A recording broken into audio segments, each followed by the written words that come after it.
Hey guys, in this video, I will show you how you can use Humata AI in mobile. So make sure to watch the video till the very end. And let's begin. First of all, open up your preferred web browser on your mobile device. Now search for Humata AI. Once the website opens, here tap on the three horizontal lines in the top right corner. Now tap on Sign Up option. Here, you need to enter your email address, then create a password.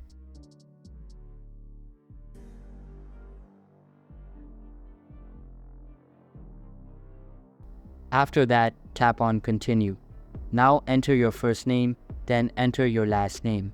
Next, enter your organization's name. Then specify your department. Also indicate where you heard about them. Finally, tap on Create Account. Now you need to verify your email address. So go back and open your Gmail. Open the email they sent you. Tap on the link provided to confirm your email address. You can now upload documents on this website. If you tap on the three horizontal lines, you can access the settings of your Humata AI account. So that's basically how you can use Humata AI in mobile. So that's all for this video. Hope you liked the video. Thanks.